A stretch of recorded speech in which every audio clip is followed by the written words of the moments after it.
Cristo vino a establecer el orden, ¿sí? Así que vamos a ir avanzando de a poquito.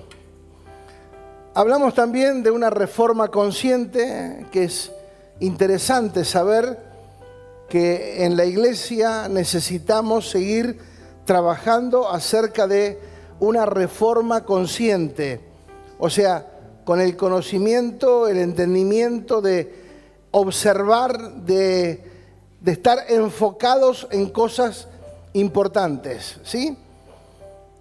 La reforma es el procedimiento que se realiza con el fin de modificar, actualizar o innovar algo, corregir algo que ya no funciona conforme a una nueva realidad, ¿sí?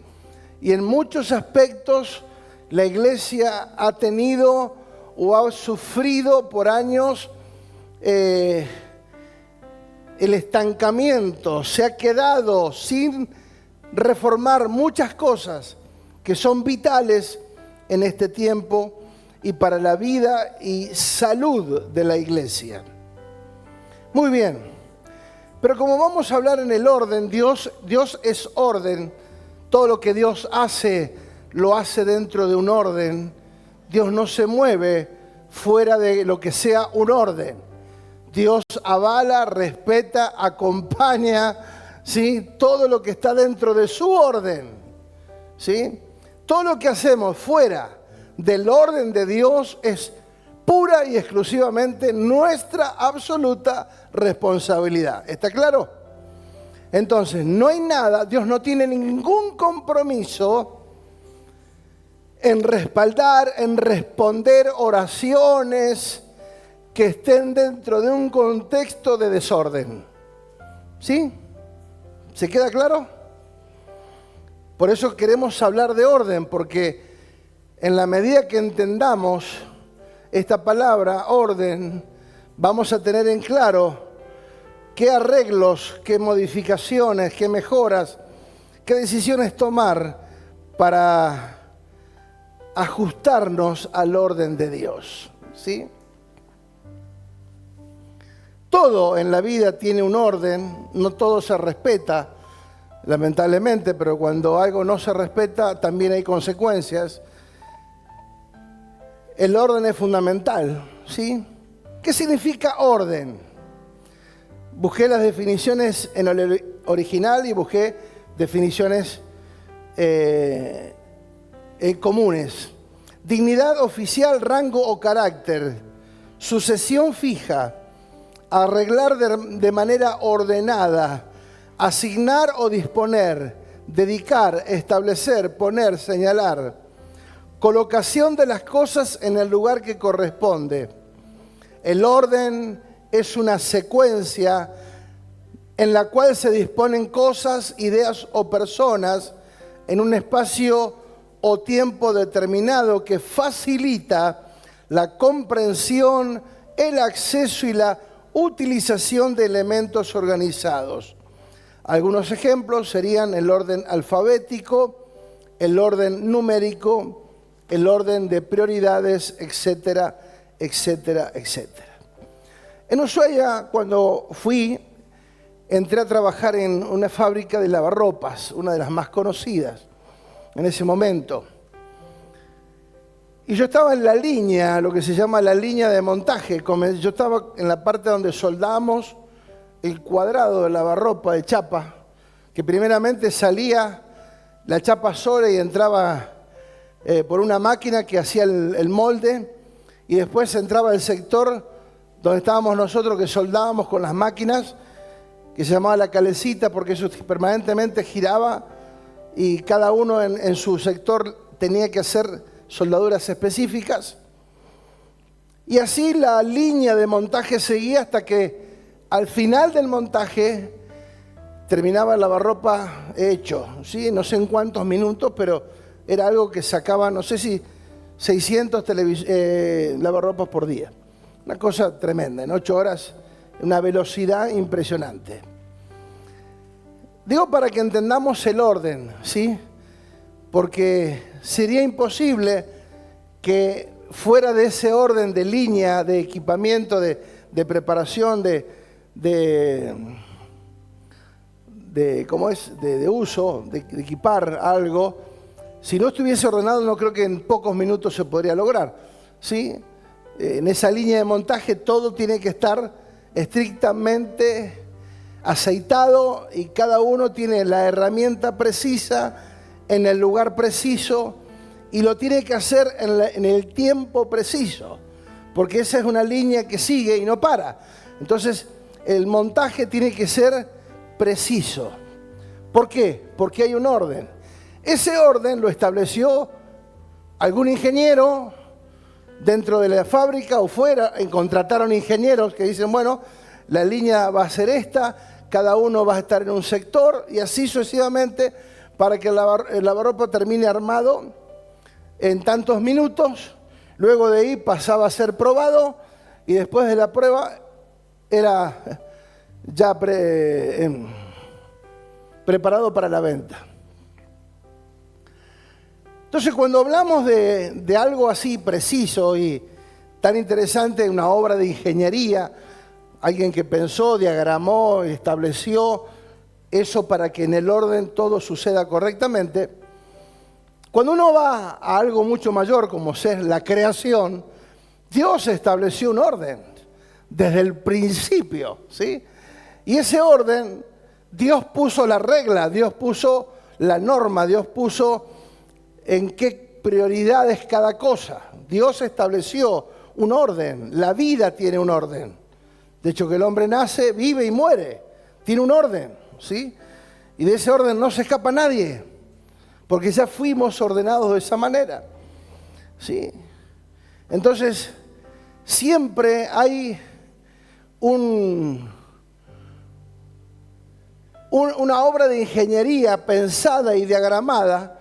¿Cuánto más Dios, al crear a la humanidad, al crear al hombre, al crear la tierra, al pensar en el planeta y todo lo que existe, cómo no lo iba a hacer y funcionar dentro de un orden? Diga orden.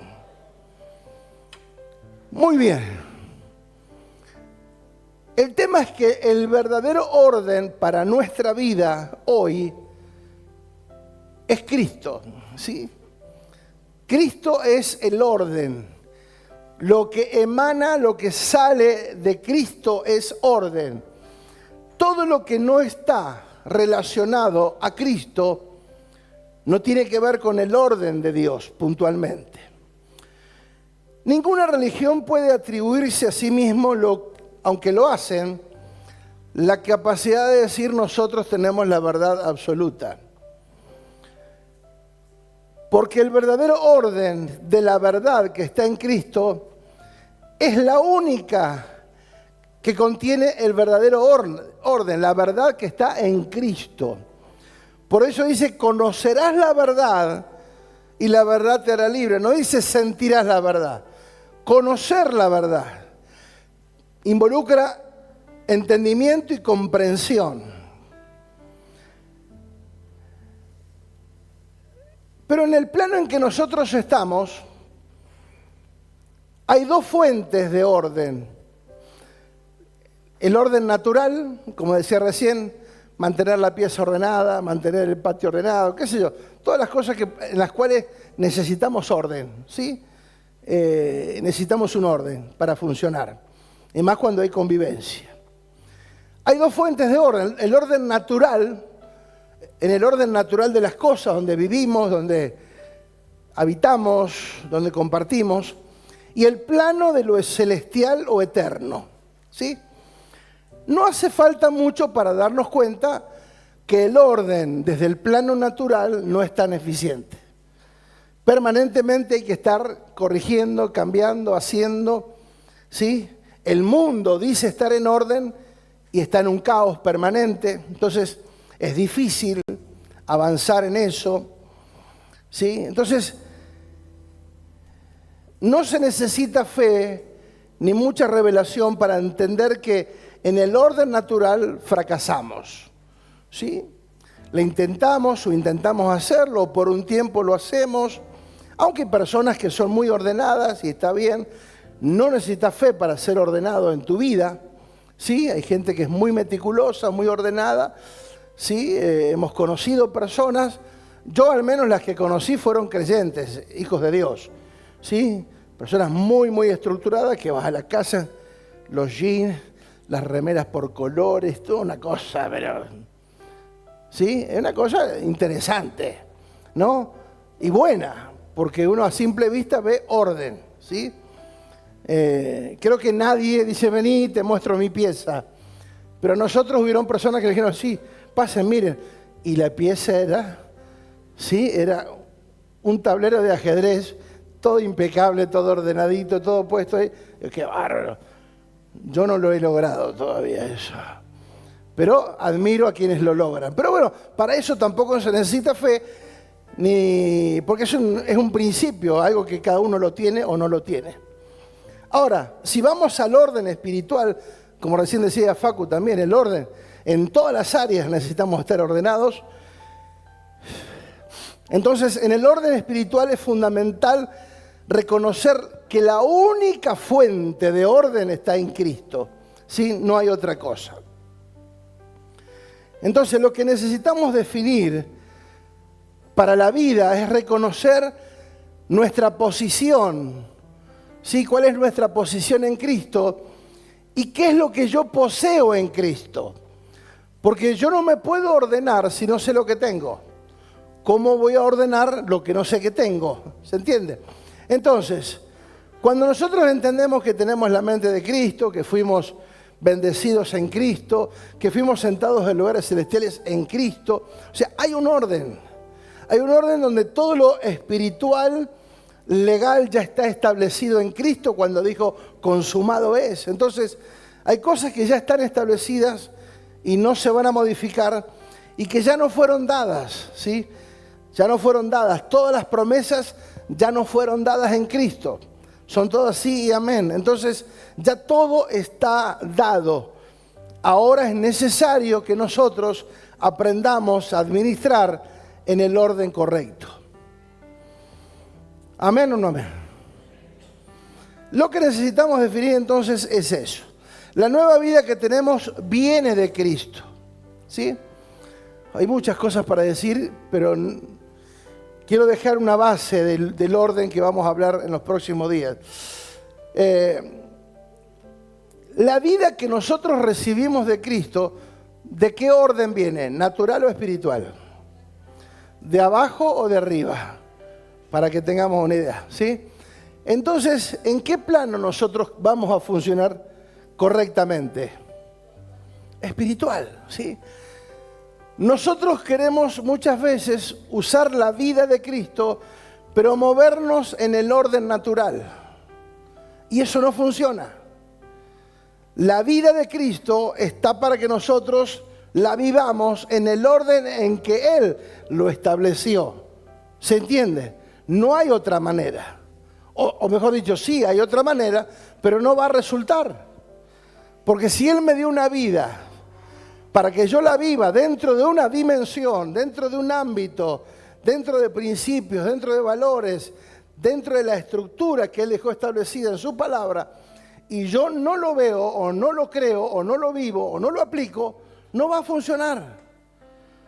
Y no es problema de Dios, porque Dios dejó las reglas claras para que nosotros entendamos. Pero vamos a ir despacito porque hay mucha información y lo importante es que hoy sepamos y entendamos de pronto cómo funciona ese orden en el que Cristo estableció todas las cosas. Entonces, esa nueva vida viene de Cristo y está relacionada con lo celestial, con lo eterno. Por eso la única forma en que yo pueda sacarle el máximo provecho y experimentarlo mejor es que yo viva de acuerdo a la vida que se me dio, ¿sí?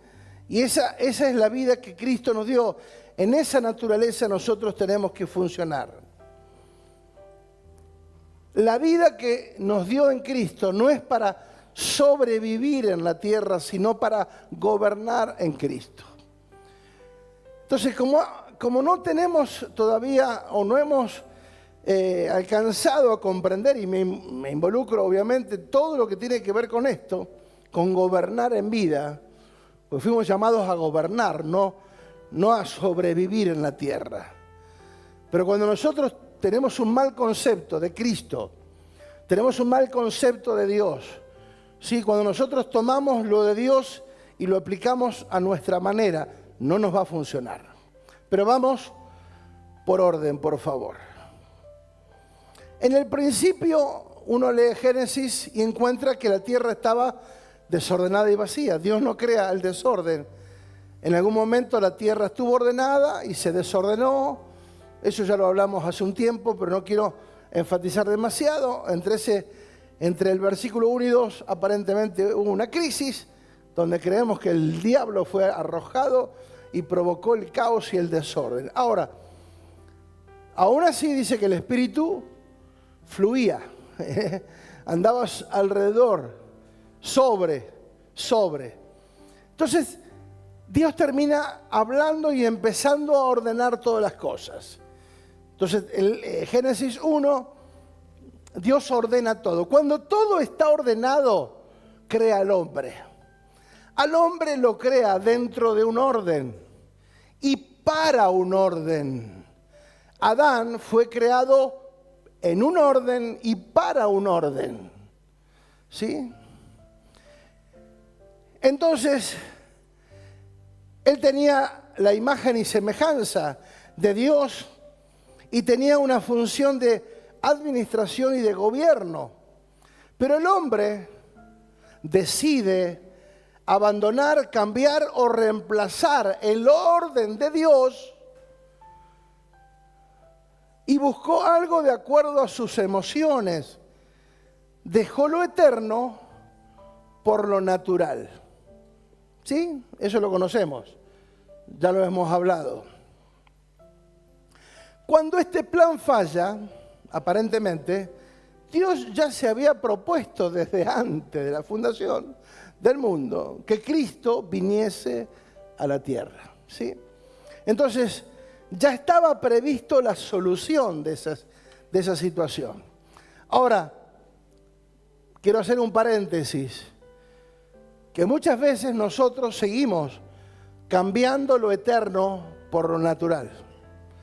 Nosotros seguimos muchas veces repitiendo lo que hizo Adán y Eva.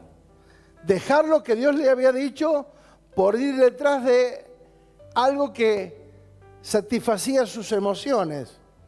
¿Sí? Cuidado porque es peligroso. Por eso Cristo vino a hacer lo que nadie podía hacer. Recuperar el orden. Cristo vino a hacer lo que nadie podía hacer. Recuperar el reino y establecer el propósito eterno. ¿Sí? Es algo vital. ¿Sí? Entonces, cuando el Señor dijo consumado es en la cruz, lo que dio a entender que ya todo quedó nuevamente ordenado. Y dejó claves, dejó palabras, dejó diseños, dejó principios para que nosotros entendamos cómo es que ese nuevo reino iba a funcionar. Una de las cosas que iban a funcionar dentro de ese reino era la iglesia. ¿Quién es la iglesia? Exacto. Nosotros íbamos a funcionar dentro de la iglesia. Pero vayamos por favor a Mateo 16, del verso 13 en adelante. Jesús estaba ahí con sus discípulos. Dice, viniendo Jesús a la región de Cesarea de Filipo, preguntó a sus discípulos diciendo, ¿quién dicen los hombres que es el Hijo del Hombre? Fíjense la palabra, lean bien. ¿Quién dicen los hombres que es el Hijo del Hombre? No el Hijo de Dios, el Hijo del Hombre. Ellos dijeron, unos dicen Juan el Bautista, otros Elías y otros Jeremías o alguno de los profetas. Y él le dijo, ¿y ustedes quién dicen que yo soy? Y responde Simón Pedro diciendo, tú eres el Cristo, el Hijo del Dios viviente.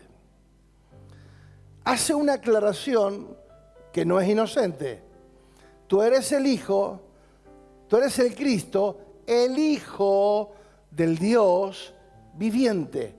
Sí. Entonces Jesús le dijo, bienaventurado eres Simón, hijo de Jonás, porque lo que salió de tu boca no nació de vos. Eso te lo reveló mi Padre. No fue ni carne ni sangre. No fuiste alumbrado, iluminado, algo tuyo, Pedro. Esto es lo que vino, te lo reveló mi Padre que está en los cielos. Y yo también digo que tú eres Pedro. Y sobre esta roca, la frase que dijo Pedro, tú eres el Hijo, tú eres el Cristo, el Hijo del Dios viviente, sobre esa roca, sobre esa declaración, yo edificaré mi iglesia. Y las puertas del Hades no prevalecerán contra ella. Muy bien. Hay muchas cosas que ya las hemos leído, las hemos visto, las hemos estudiado, pero todavía le seguimos sacando cosas que nos siguen edificando. Primero, recuperar y entender que la iglesia se edifica por un orden, por un propósito y no por una necesidad humana. La iglesia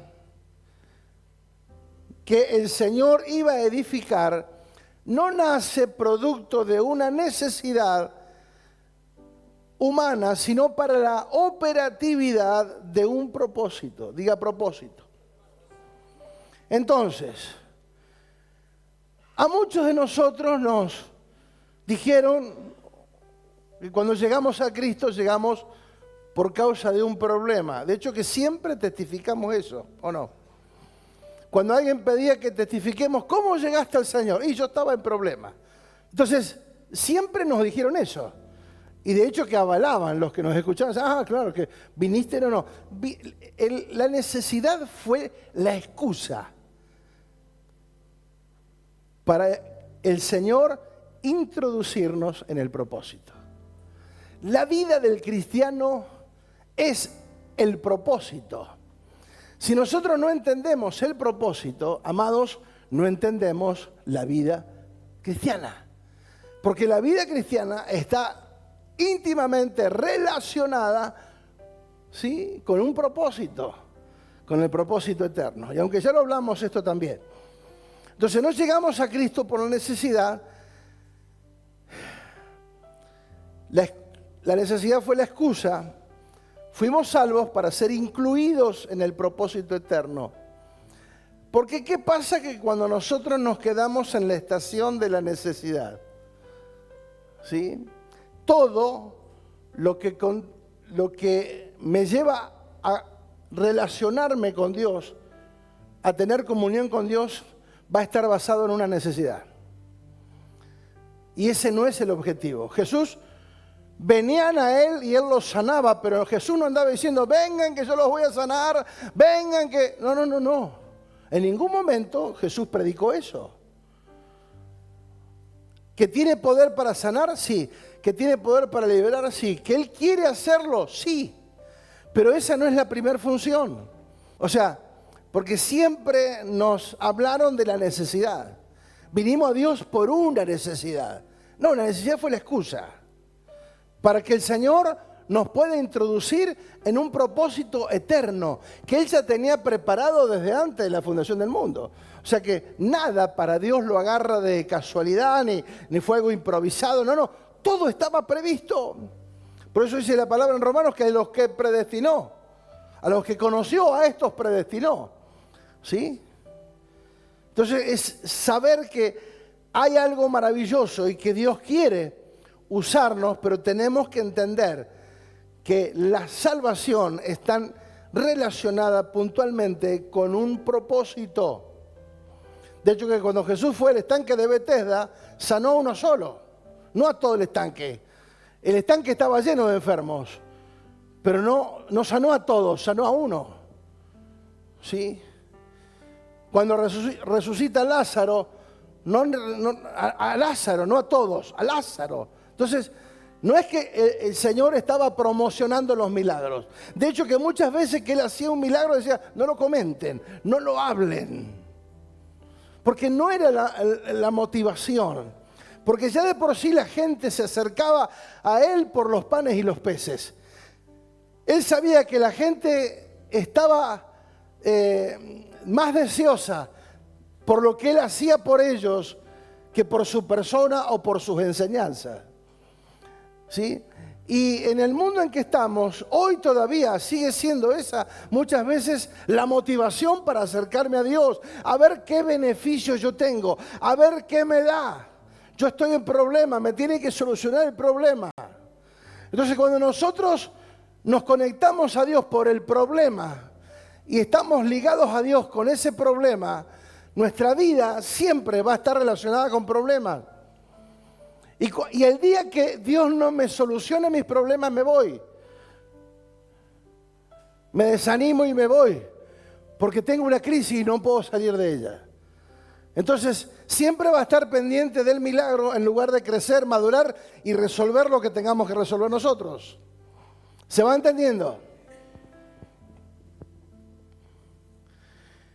Entonces, no podemos quedarnos en la estación de la necesidad. Necesitamos recuperar la mentalidad de propósito, que todo lo hacemos por y para un propósito, porque desde ahí podemos ser efectivos desde el orden eterno y no desde el plano natural. Fuimos integrados a un propósito eterno. De ahí la necesidad de ser edificados. Cuando nosotros no le damos importancia a la edificación, cualquier enseñanza nos queda bien. Todo lo que se mencione y que diga algo de Dios o de Jesús, a todos decimos amén. Pero ya hemos sido entrenados en que no podemos decir amén a cualquier cosa. Tenemos que ser sabios. Por eso necesitamos ser edificados de la manera correcta, recuperando y reconociendo el orden de Dios.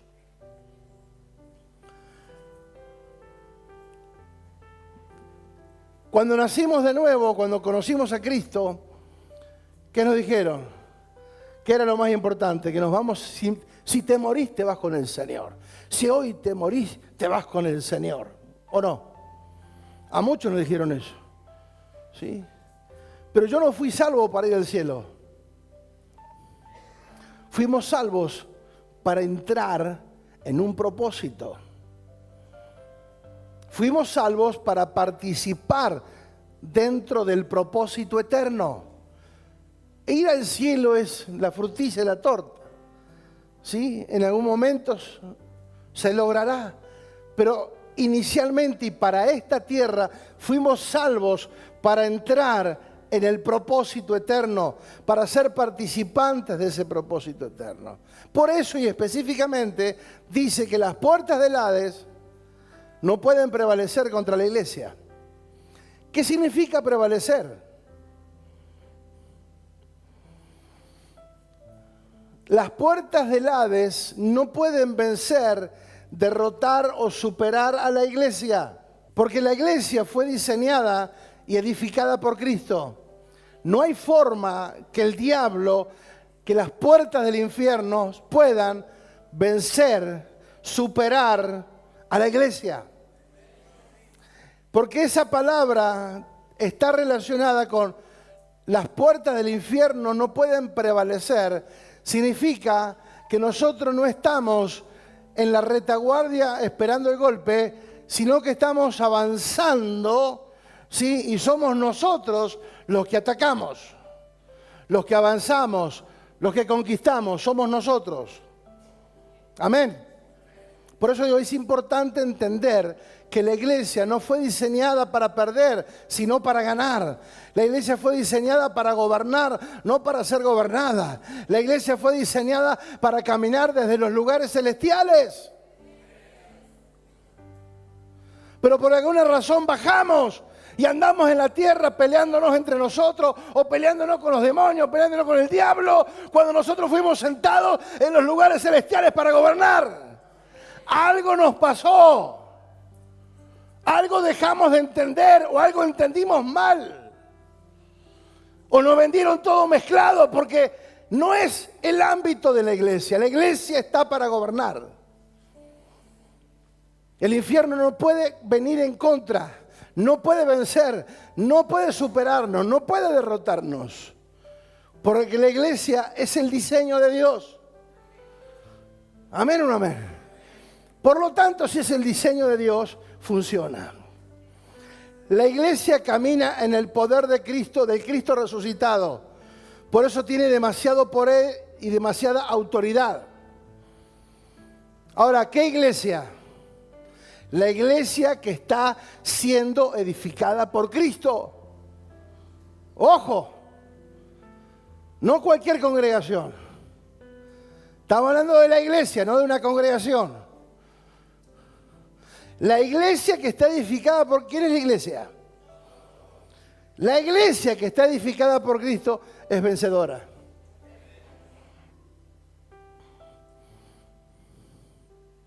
Una iglesia entendida, una iglesia que está conectada, escucha bien, con la causa correcta. Porque yo puedo estar congregado en una reunión, pero no estar involucrado en la causa correcta. Y si yo no estoy involucrado en la causa correcta, Dios dice, está todo bien. Siga participando, dice Dios. No hay problema. Ahora, no esperes un beneficio. Que suceda un beneficio puede. Dios tiene misericordia, pero no podemos vivir de eso. La iglesia es una iglesia entendida, sabia, que tiene la mente de Cristo, que sabe lo que tiene, que sabe lo que es. Y que si entiende el orden, va a ser altamente poderosa en la tierra. ¿Sí? Una iglesia entendida que está en la causa correcta. Amados, una pregunta. ¿Qué elemento necesita cualquier ser humano, cualquier mortal, para ser un hijo de Dios? ¿Qué necesita?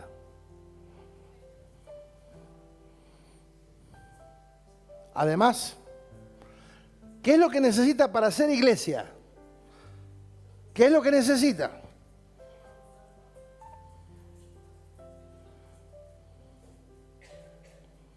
Fuerte, claro.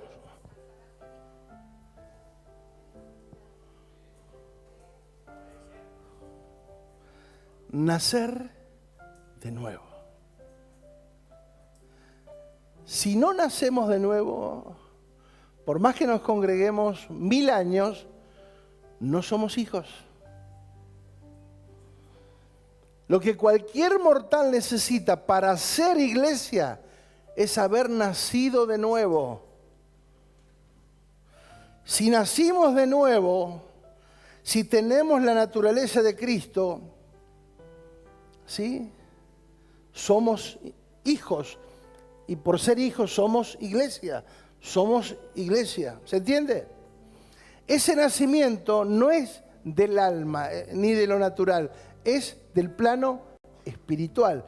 O sea, espiritualmente nacimos de nuevo y vivimos en una nueva naturaleza. ¿Se va entendiendo? Porque desde ahí arranca el orden. ¿Sí? Primero es estar en Cristo, haber nacido de nuevo en Cristo, tener la naturaleza de Cristo para luego ir siendo edificado, formado por Cristo.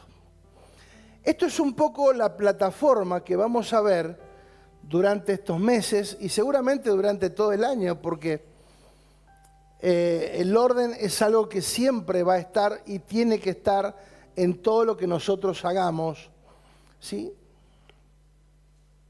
Pero quiero que utilicemos el texto que vimos en la última reunión del año, donde hablaba en Colosenses, capítulo 2, verso 1. Vamos a ver todo el capítulo 2 durante todo el año de Colosenses, pero seguramente que vamos a ver todo el libro de Colosenses porque es maravilloso, uno de los libros también que encierra muchísima información, palabras, directivas de parte de Dios que aclaran nuestra vida. Pero vamos a ver el contexto de la iglesia de Colosenses. La iglesia de Colosas fue iniciada por Epafras, el colaborador de Pablo.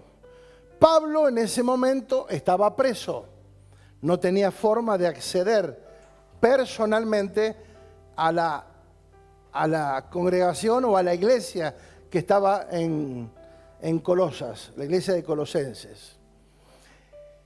Entonces Pablo escribe cuál es el motivo de por qué escribe la carta a Colosenses. Y el motivo es para corregir graves errores doctrinales, falsas enseñanzas que amenazaban la fe de los cristianos en Colosas, enfatizando la supremacía y suficiencia de Cristo como la única fuente de salvación, plenitud y sabiduría, y para animar a los creyentes a vivir una vida transformada, centrada en Cristo y no en filosofías, cultos a ángeles o ritos vacíos. Ese era el contexto. No muy diferente al de hoy. Hoy sigue habiendo muchas mezclas todavía. ¿Sí? Hay muchas creencias mezcladas aún dentro del Evangelio. Y son cosas que tenemos que ver. Estaban introduciendo enseñanzas que mezclaban judaísmo, misticismo y filosofías griegas que le restaban importancia a Cristo. Tiene como objetivo fundamental demostrar que Cristo es suficiente para la salvación y la madurez espiritual, sin necesidad de agregar tradiciones, ascetismo o adoración a los ángeles. ¿Qué es ascetismo? Tiene que ver con el vudú, con el Buda. Tiene que ver con esas religiones donde las personas se aislaban, se autoflagelaban y vivían orando y rezando y culpable de mí. Yo soy pecador. ¿Sí? Entonces, había una mezcla en esa ciudad y esas enseñanzas estaban infiltrándose en la iglesia. Y ahí Pablo sale con una cartita como para dejar en claro. Colosenses 1:15, la carta tenía como fin animar a los colosenses a vivir de acuerdo a su nueva identidad en Cristo, desechando las viejas prácticas y adoptando virtudes como la humildad, el amor y el perdón. Dice, Él es la imagen está hablando de Cristo, Él es la imagen del Dios invisible, el primogénito de toda creación. Hasta el 19, vamos. Ping, pom. Porque en Él fueron creadas todas las cosas, las que hay en los cielos y las que hay en la tierra, visibles e invisibles, sean tronos, sean dominios, sean principados, sean potestades, todo fue creado por medio de Él y para Él. Y Él es antes de todas las cosas y todas las cosas en Él subsisten. Y Él es la cabeza del cuerpo que es la iglesia, el que es el principio, el primogénito de entre los muertos, para que en todo tenga la preeminencia. Por cuanto agradó al Padre que en Él habitase toda la plenitud. No sé si el 20 está. Si hay una coma, así que sigue seguramente. Habitase en Él toda plenitud.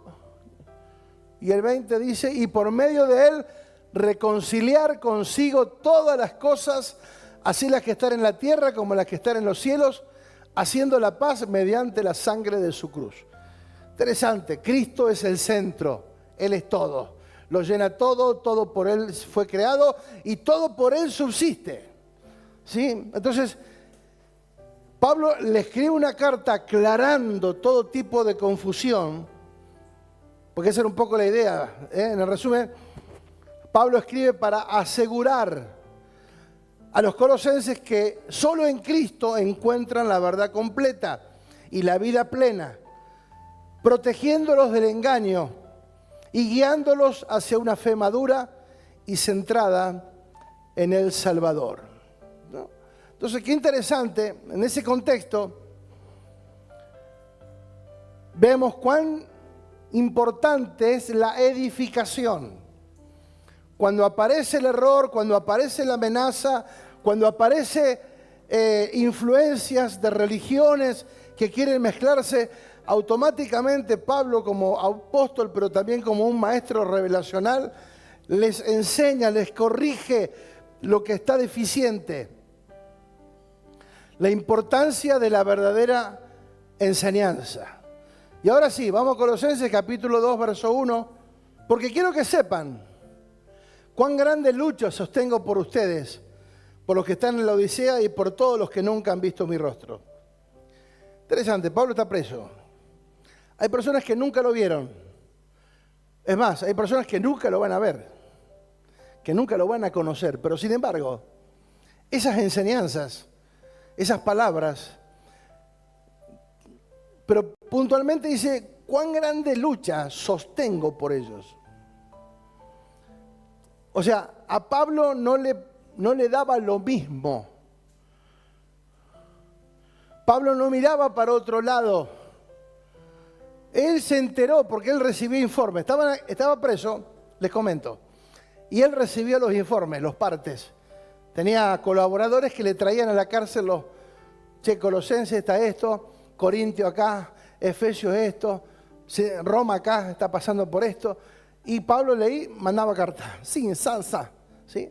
Ahora, imagínense él, que no podía salir de la cárcel, pero él escuchaba que la iglesia estaba en conflicto, que la iglesia estaba sufriendo amenazas de confusión, de mezclas. Y dice, cuán grande lucha sostengo por ustedes, ¿sí? Pablo desde el plano espiritual estaba preso, pero recibía esos informes y él escuchaba falsas enseñanzas que querían afectar, y él sufría un combate, una lucha, una angustia, una batalla, una oposición, porque no le daba lo mismo. Él velaba por la salud de la iglesia, para que la iglesia no fuese contaminada. Verso 2 dice, cuán grande lucha sostengo, o sea, hay oración, ¿sí? Hay oración, para que sean consolados sus corazones, para que estén unidos en amor. ¿Hasta qué? Hasta alcanzar todas las riquezas del pleno entendimiento, a fin de conocer el misterio de Dios el Padre y de Cristo, en quien están escondidos todos los tesoros de la sabiduría y del conocimiento. ¿Dónde están escondidos los tesoros de la sabiduría y del conocimiento? En Cristo. De hecho, que otra versión dice, porque el misterio es Cristo. El misterio del Padre es Cristo, ¿sí? Y en Cristo están escondidos todos los tesoros de la sabiduría y del conocimiento. ¡Wow! Y digo esto para que nadie los engañe con palabras persuasivas, ¿sí? Entonces, lo primero era consolarlos, animarlos a que permanezcan unidos hasta alcanzar el entendimiento de las riquezas que estaban en Cristo, ¿sí? Las riquezas del pleno entendimiento a fin de conocer el misterio de Cristo y del Padre, que es Cristo en realidad el misterio. Entonces, no era simplemente un conocimiento teórico o superficial, es para que conozcan el misterio, es para que conozcan a Cristo. Porque cuando ustedes conocen a Cristo, ninguna filosofía humana los va a confundir. Porque cuando estamos establecidos en Cristo, nada te va a hacer mover el piso. Cuando algo te hace mover el piso es porque tu vida ha sido inestable. No estamos fundamentados sobre la roca. ¿Se entiende? Y el verso 5 dice puntualmente, porque aunque estoy ausente en el cuerpo, no obstante en el espíritu estoy con ustedes gozándome. Por un lado estaba luchando, por un lado sentía la presión, pero por otro lado se gozaba puntualmente con la iglesia de Colosas o con los colosenses. Dice, gozándome y mirando el buen orden y la firmeza de vuestra fe en Cristo. ¿Qué miraba? El buen orden, ¿sí? Que caminaban de manera ordenada en Cristo, ¿sí?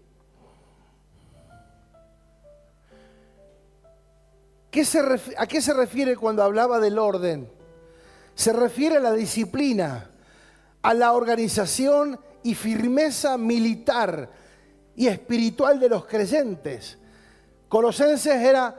La iglesia de Colosenses era como un ejército bien formado que se mantiene unido y leal a su comandante, Cristo, contrastando con las falsas enseñanzas que amenazaban con desorganizar su fe, destacando que debían andar en Él de la misma manera que lo habían recibido, firmes y en unidad contra todo engaño.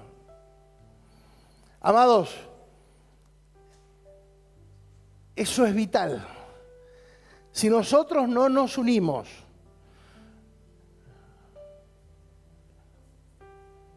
para trabajar en pos de un propósito concreto, de sacar de nuestra vida todo aquello que no proviene de Cristo y ayudarnos mutuamente, ayudarnos a sacar de nosotros todo lo que no proviene de Cristo.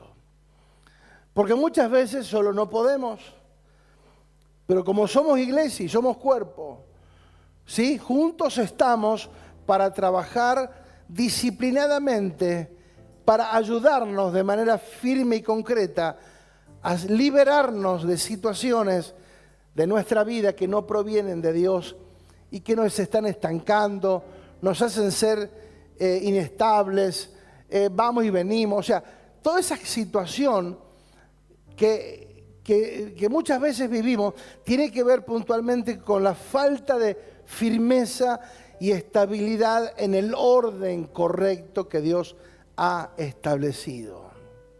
Amén.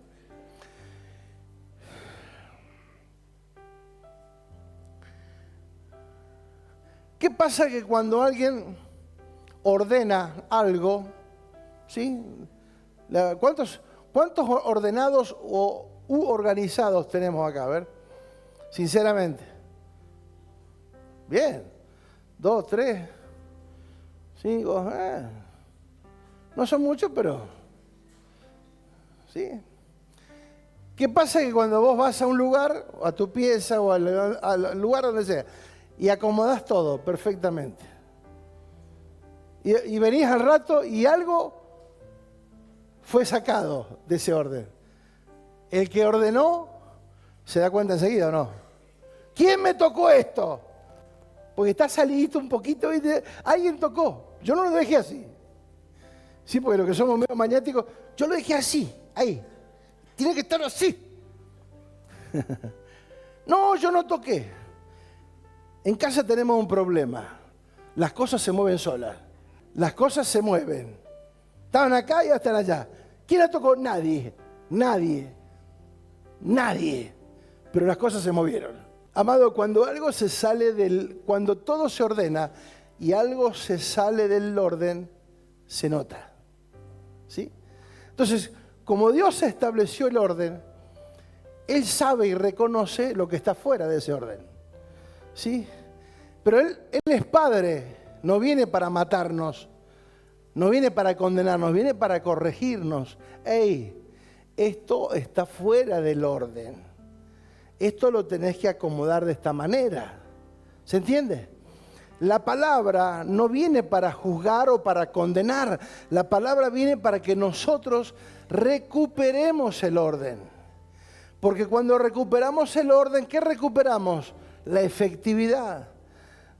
Si volvemos a lo que dije al principio, la línea de trabajo de una empresa, una línea de automóviles, donde empiezan soldando un par de chapas y al final de la línea termina un auto 0 kilómetros terminado.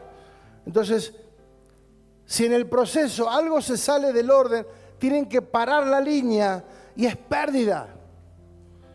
¿Sí? Tuvimos a nuestro cuñado que trabajó en la Chevrolet, ahí cerca de Rosario, y muchas veces ha pasado que por alguna razón algo no estaba bien y había que parar la línea, y cuando paraban la línea se podía todo. O sea, venían los capos y alguna cabeza rodaba porque era pérdida millonaria para la empresa. ¿Sí? O sea, todo tiene que estar alineado y perfecto, porque aparte para eso te pagan. Entonces, lo que Dios nos dio es imposible de pagar. No hay forma de pagar lo que el Señor nos dio. ¿Sí? Entonces, todo lo que Él nos dio, y por gracia, sin pedirnos nada a cambio, solamente que entendamos para qué fuimos salvos.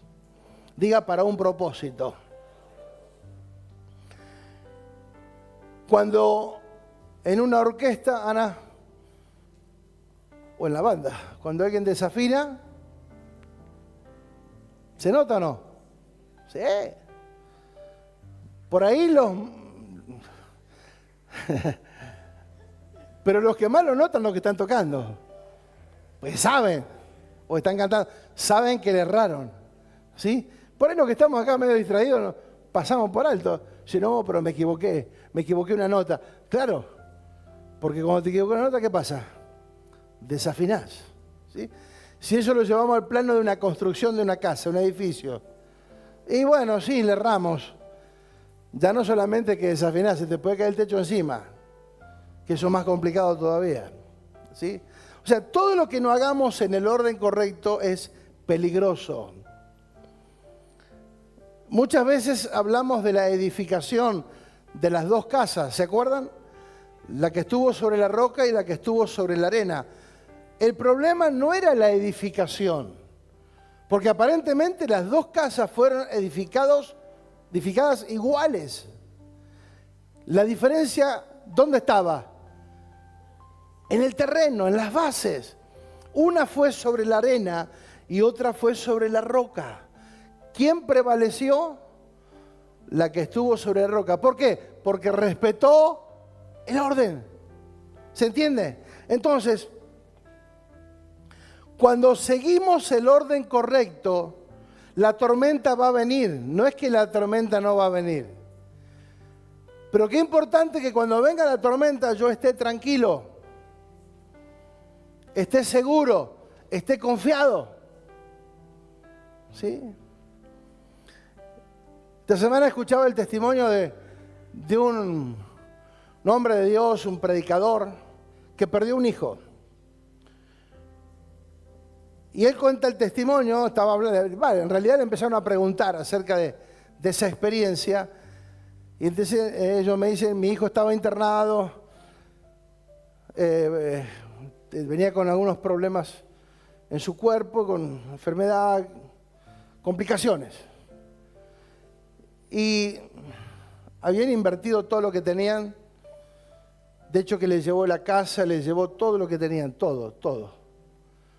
Pero en un momento dice que lo llaman de la clínica y le avisan que su hijo había muerto. Entonces dice que él se sube al auto y va de camino al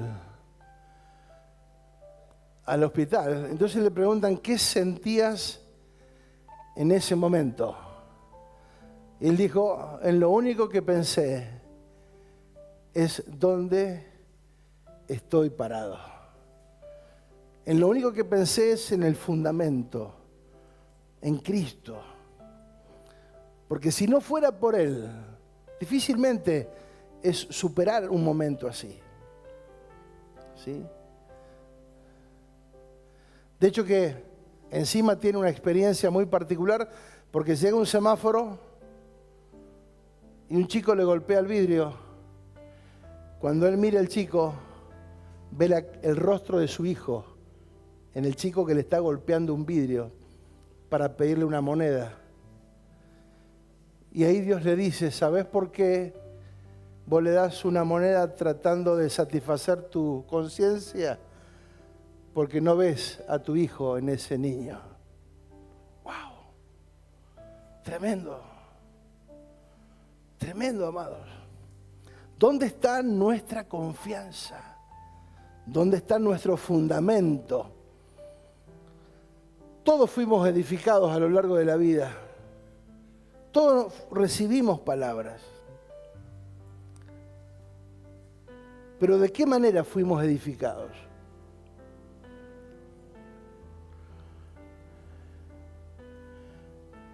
En algún momento dejamos de ser efectivos, en algún momento fuimos tentados hasta de abandonar la fe, porque no llegamos a ser edificados correctamente o no quisimos ser edificados correctamente porque, como dice el refrán, no hay peor sordo que el que no quiere oír. ¿Sí? Uno puede recibir enseñanza, pero si yo no la quiero aplicar, no las quiero vivir, no es ni culpa de Dios, ni de los hermanos, ni de la congregación. Es mi responsabilidad. Y me acordé de algo interesante, Lucas capítulo 1, verso 1. Lucas fue un médico muy amado, un médico que no fue de los discípulos, pero aún así escribe uno de los evangelios. Él escribió Lucas y escribió el libro de Hechos, este médico. Y escribe lo siguiente, Lucas 1:1 dice, puesto que ya muchos han tratado de poner en orden la historia de las cosas que entre nosotros han sido ciertísimas, tal como nos enseñaron desde el principio, lo vieron con sus ojos y fueron ministros de la palabra. Me ha parecido también a mí, después de haber investigado con diligencia todas las cosas desde su origen, escribírtelas por orden. Oh excelentísimo Teófilo, para que conozcas bien la verdad de las cosas en las cuales has sido instruido. Interesante. Este médico, que era un escritor, un narrador, un hombre muy prolijo, muy dedicado, ¿sí? Dice, estoy tratando de poner, muchos trataron de poner en orden, pero también a mí me pareció correcto. De hecho, que cuando uno lee el libro de Lucas, casi todas las películas que se hicieron de Jesús fueron narradas basados en el Evangelio de Lucas. Porque Lucas no solamente que escribió de manera muy ordenada y meticulosa, sino también hay una cronología importante para presentar un panorama concreto de la vida de Jesús, su ministerio, muerte y resurrección, y también con el propósito de presentar a Cristo como el Salvador de todas las naciones, y ya no solamente para los judíos, para todas las naciones, para todo el mundo. Dice, y después de haber investigado con diligencia todas las cosas desde su origen, te las escribo en orden. Entonces, el orden no es una cuestión de improvisación. Cuando uno quiere seriamente trabajar en el orden correcto, no es una decisión apresurada ni un momento de emoción. Alguien que investiga, alguien que con diligencia investiga, estudia, lee, relee, recontralee, ¿sí? Para asegurarse que lo que va a hacer tiene el orden correcto, ¿sí? No es por sentimiento o por parecer.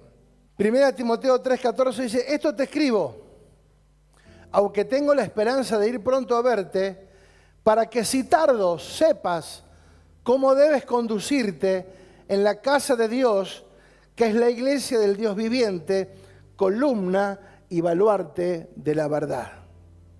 Esa palabra te escribo significa, te estoy dejando las instrucciones precisas para que sepas cómo debes conducirte. ¿Sí? ¿De qué manera tienes que actuar? ¿Cómo tienes que moverte? ¿De qué forma hablar? Para que no improvises, porque estamos hablando de la casa de Dios, que es columna y baluarte de la verdad. ¿Sí? Lo que Pablo está diciendo a Timoteo, te estoy dejando todo claro para que no me andes improvisando. No andes inventando una historia. No andes entreteniendo a los hermanos. No. Para que mientras tardo sepas de qué manera te tienes que conectar con la iglesia. De qué manera te tienes que mover. Cómo te tienes que conducir con la iglesia. ¿Sí? Tiene que haber un respeto. ¿Sí? Saber que estamos hablando de la iglesia del Dios viviente, columna y baluarte de la verdad. ¿Sí? Entonces, le escribe para que no ignore, para que sepa lo que tiene que hacer. Porque cuando no tenemos un orden establecido, todo puede parecer bueno, todo puede ser de buena voluntad, pero no se trata de buena voluntad. Se trata de edificar a la iglesia. Es la iglesia de Cristo y debe ser respetada en todo su diseño. Amados, el orden es parte fundamental. El orden tiene que ver desde un inicio, desde un comienzo. ¿Sí? La Biblia fue diseñada en un orden. Más de 40 escritores que nunca se vieron entre sí, que no fueron contemporáneos, escribieron diversos libros cada uno y todos de una manera sincronizada perfecta. Eso es solo Dios, solamente por el Espíritu Santo. ¿Sí? Que 40 personas escriban un solo libro sin que se conozcan, sin que se hablen, sin WhatsApp, sin internet, sin nada, y sin embargo, escrito perfectamente con una correlatividad interesante de los hechos, de los tiempos y de los sucesos que atravesaron los años. Entonces, volviendo al principio, Dios desea que todos podamos caminar en el orden de Dios. Insisto, Dios no viene para condenarnos, pero sí para alentarnos. Porque, como decimos siempre, cuando nosotros caminamos en el orden, ya no solamente estamos trabajando o velando por nosotros mismos, sino dejando un legado a las generaciones. Amén.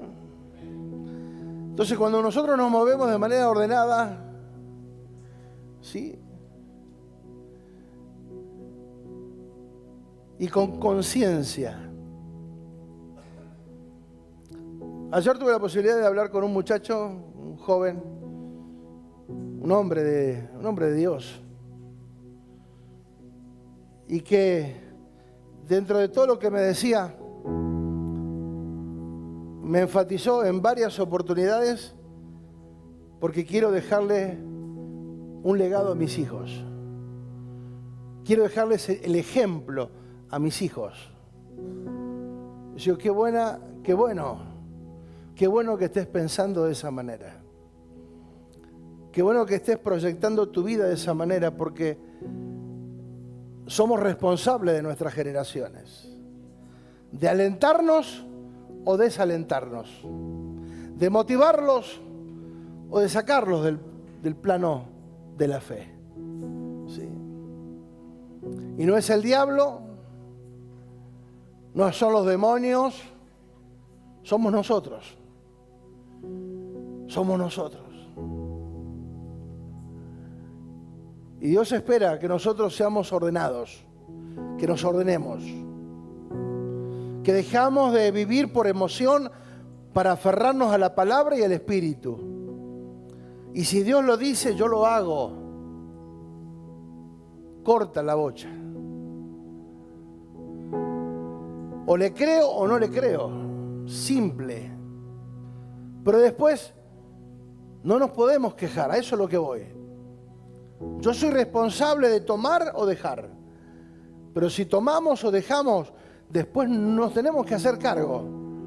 ¿Sí? Y saber que no es culpa ni de la congregación, ni del pastor, ni del líder, porque siempre estamos dispuestos a culpar a alguien, menos a hacernos cargo. Y si vamos a comenzar un año, ¿qué mejor manera que comenzarlo de manera ordenada? Porque después vamos a trabajar en el fundamento, vamos a trabajar en el diseño, pero el orden es fundamental, el orden es clave. El 1, 2, 3, ¿qué va primero? ¿Qué va segundo? ¿Qué va tercero? Ya de movida, si Dios no es lo número uno en nosotros, ya estamos mal. Si Dios no es lo número uno, está todo bien, pero nos tenemos que hacer cargo. Eres el primero y el último, el principio y el final, el alfa y la omega. Fuera de Él no hay nada. O Él es lo primero o no es nada. Escuchá lo que digo, ¿eh? Si Él no es lo primero, no es nada. Aunque vos digas que es. Y que Él sea lo primero no es porque yo diga Él es lo primero. Es cómo vivo, cómo actúo, cómo me muevo, cómo creo, cómo aplico la palabra. Ahí se nota si eres lo primero o no es lo primero.